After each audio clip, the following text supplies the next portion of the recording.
Alors, se passer des stéréotypes de genre, c'est une question un peu étonnante, pour la bonne raison que, comme ça, spontanément, a priori, la réponse évidente, c'est qu'il n'y a au moins, par l'expérience ethnologique ou historique que l'on a des sociétés humaines, qu'il n'y a pas de société qui n'ait pas de stéréotypes de genre.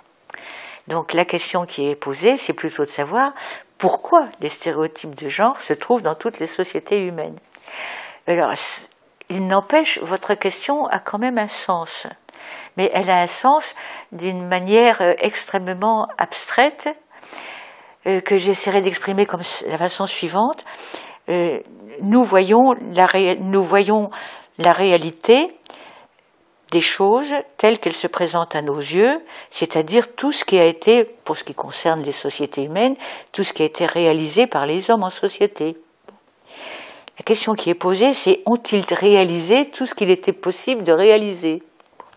Si vous répondez à cette question par l'affirmative, qu'on a épuisé tout le champ des possibles, comme on dit maintenant, à ce moment-là, ça voudrait dire qu'on ne peut pas se passer de stéréotypes de genre, puisqu'on en trouve dans toutes les sociétés. Mais, en fait, la réponse à la question que moi je me pose, pourquoi est-ce qu'il y a des stéréotypes de genre, m'amène à dire qu'on a canalisé, que la pensée des humains en société a été canalisée de telle manière qu'il n'y avait que cette possibilité-là qui pouvait être réalisée. Mais elle a été canalisée de cette façon pour des raisons qui tiennent à des niveaux de connaissances qui ont évidemment disparu. Nous avons des niveaux de connaissances bien supérieurs aux hommes de la préhistoire qui ont créé les systèmes sous lesquels nous vivons. Donc il est possible s'ils avaient eu les degrés de connaissances que nous avons nous, ils auraient pu canaliser leur pensée dans d'autres directions que celle qui a été prise. Et auquel cas, il existe encore des possibles qui n'ont jamais été réalisés. Et parmi ces possibles qui n'ont jamais été réalisés, il y a peut-être la possibilité d'une société sans stéréotype de genre.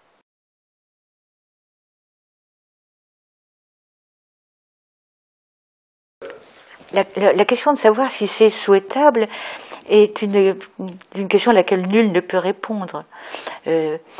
Parce que, encore une fois, nous sommes sur des rails et qui font que cette société existe par l'opposition qui est faite des catégories de pensée qui opposent des catégories dualistes. Et ces catégories dualistes englobent non seulement comme catégories dualistes parmi les autres le masculin et le féminin, mais il se trouve que les catégories dualistes existent en fonction de l'observation qu'il existe deux sexes et que la catégorie dualiste elle-même, masculin-féminin, recouvre toutes les autres. À savoir que toutes les autres sont, disons, connotées du signe mâle ou femelle pour les locuteurs d'une langue particulière, les habitants d'une région particulière, les membres d'une société particulière. Si je vous dis supérieur, inférieur, dans nos sociétés, si je vous dis actif, passif, si je vous dis violent et doux, rugueux et lisse, eh bien vous savez d'emblée, étant français, que le premier que j'ai énoncé dans les doublets est masculin et le deuxième est féminin. Il y a une catégorisation masculine-féminine de nos catégories de pensée.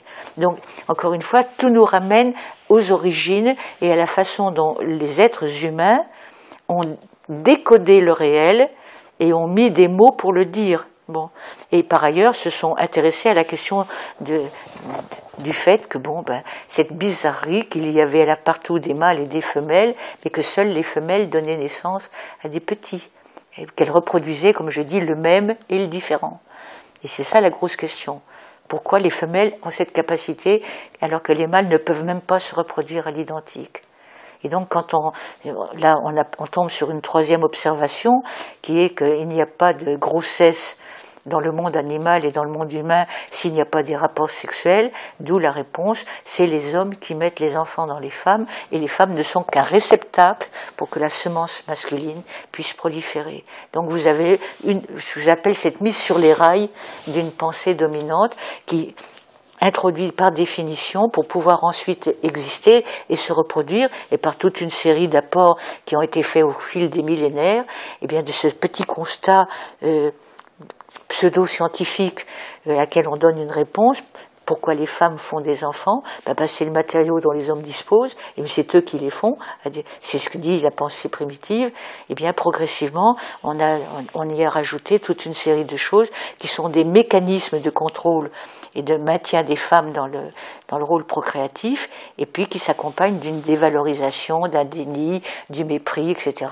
Et que ça nous mène directement aux catégories, aux stéréotypes, car les stéréotypes, ils sont porteurs de valeurs.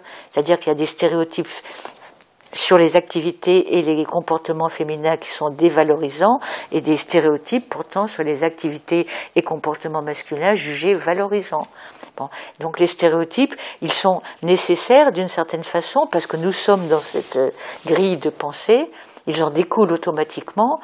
Sont-ils salutaires? Certainement pas, mais le gros problème, c'est de savoir comment les extirper.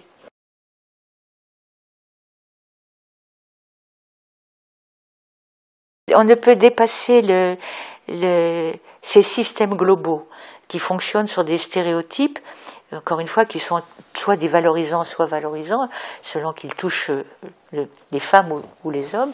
On ne pourrait les dépasser qu'en ayant conscience déjà de leur existence. Or, un certain nombre de personnes vivent dans les stéréotypes, mais les stéréotypes ne leur paraissent pas des stéréotypes. Ils leur paraissent être l'expression d'une nature, et donc d'une réalité.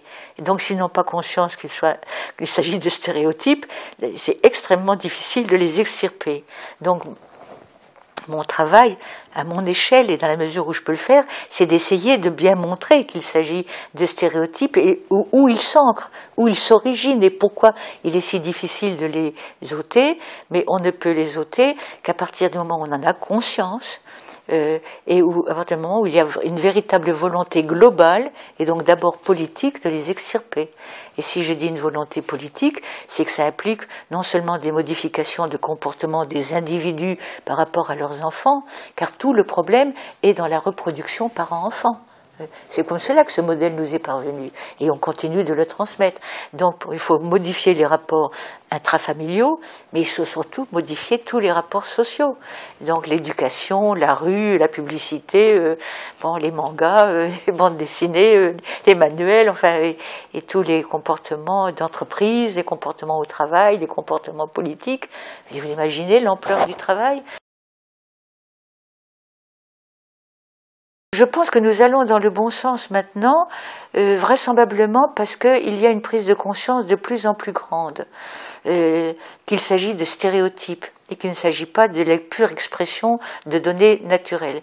Il s'agit de stéréotypes et qu'on élève les enfants en conformité avec ce type de stéréotypes. Tout récemment encore, une jeune femme vraiment féministe me disait qu'elle s'était surprise à gronder son fils de 18 mois qui était tombé et qui s'est pleuré, en lui disant « tu n'as quand même pas pleuré comme une fille ».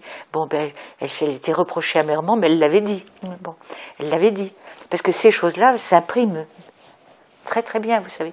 Donc, on peut le faire par l'éducation, la vigilance sur nous-mêmes, et encore une fois, une volonté politique exprimée dans les urnes, et puis qu'il faudrait vraiment faire suivre, et obtenir des suites.